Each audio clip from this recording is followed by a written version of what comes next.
So, good morning mga guys. Ito, ka-out ko lang sa trabaho. Dadaan muna tayo sa Walmart at bibili tayo ng para sa pagkain natin mamaya. So, morning, 7 o'clock in the morning. So, night shift tayo, pauwi lang. So, dito muna tayo sa Walmart. So, nandito na tayo sa loob ng Walmart. Ayan yung chicken tayo gagamitin natin. Okay.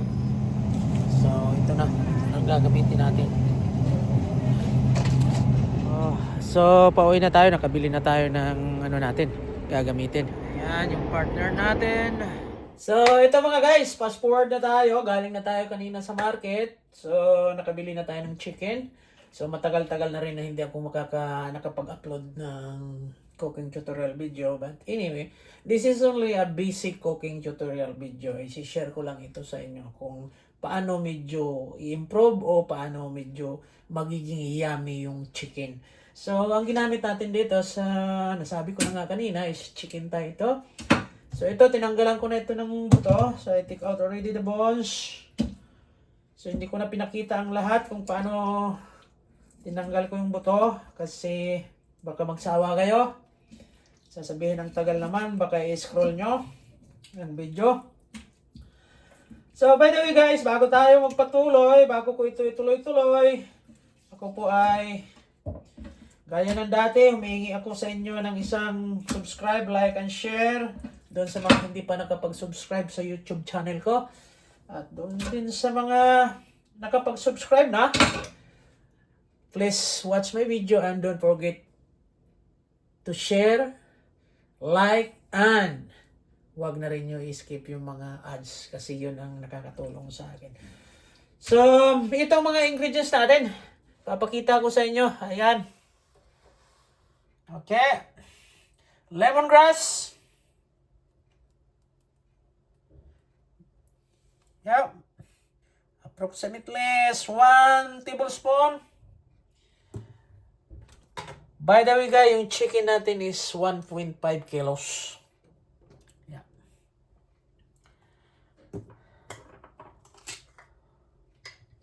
Garlic powder, same.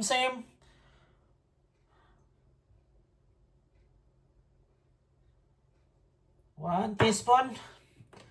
Salt.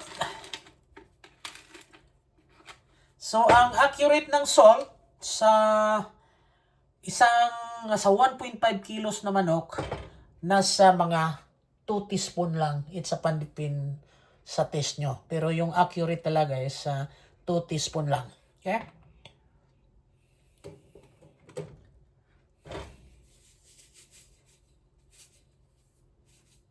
Ito na siya. Estimated, 2 teaspoon. Of course, yung powder natin, black pepper, Filipino seasoning, magic sarap.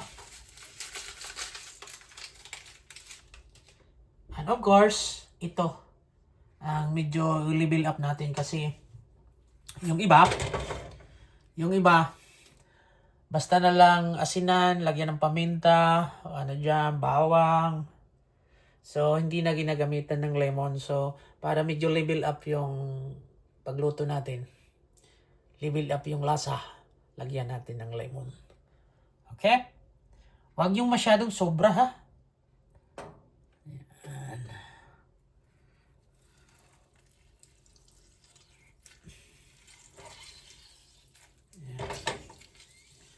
Since 1 kilo of chicken meat, this is 1 lemon is okay. But this is a very big lemon. See that? I use only half. Okay?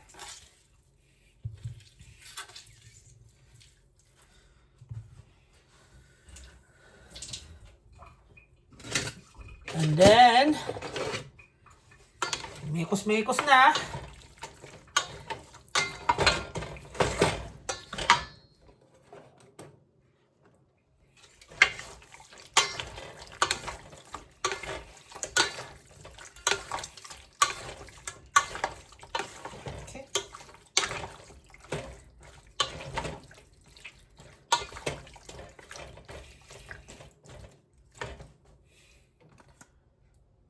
So, after 1 hour, imimix uli natin siya. Para yung lasa manuot talaga. Okay? So, wag kayong aalis. So, by the way pala guys, yung lulutuin natin na chicken, piprituhin lang natin yan mamaya. So, para maiba naman ang lasa, hindi yung asin paminta lang. Fast forward konti, naga 1 hour na tayo. So, hahaluin ulit natin ang chicken natin.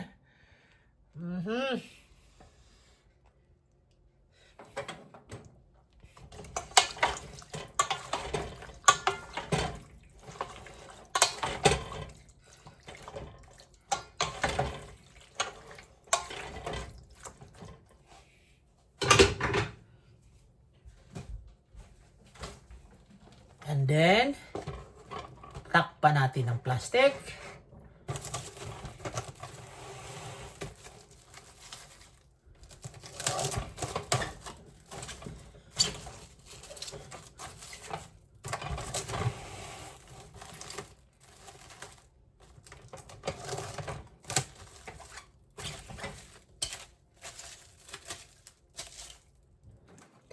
And then, put in the fridge for 2 hours.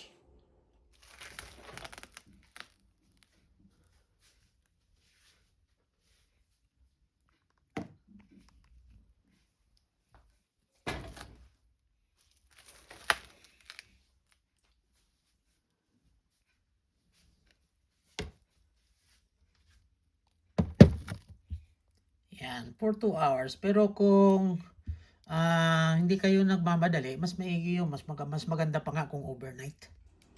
So, another fast forward tayo. Pagkatapos ng ilang oras, kukunan na natin sa refrigerator yung manok na minarinate natin at ready for cooking.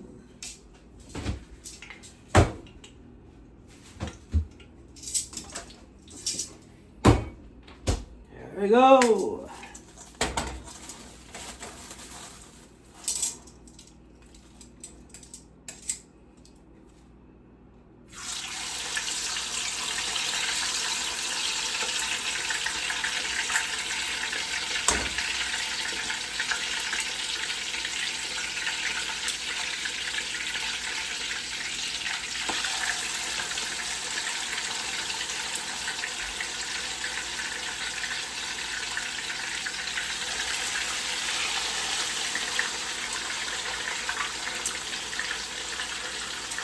So, kailangan yung mantika natin, hindi naman masyadong mainit, hindi naman masyadong malamig. Tatamtaman lang. Kasi pag sobrang init, hindi rin maganda. Sunog yung sa taas, yung sa labas, so hilaw yung sa ilalim. Sobra namang mahina, magdra-dry yung meat natin. Kaya, tansyahin na lang natin kung ano kalakas yung mantika, yung init. Okay?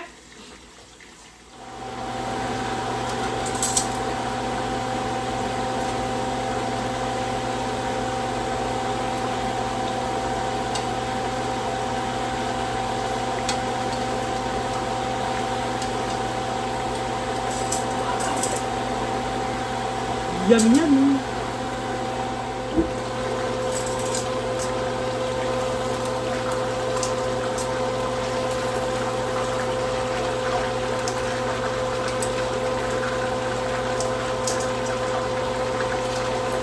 Ang sarap-sarap!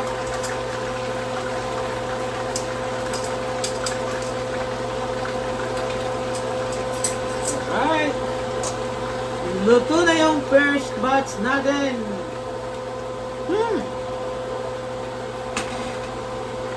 Perfect! So, doon sa mga hindi pa nakapag-subscribe sa YouTube channel ko, remind ko sa inyo, please go subscribe, like, and share. Sa mga followers ko, salamat sa inyong suporta. Walang sawang pagsusuporta sa YouTube channel ko. Mabuhay po kayong lahat. Bye-bye!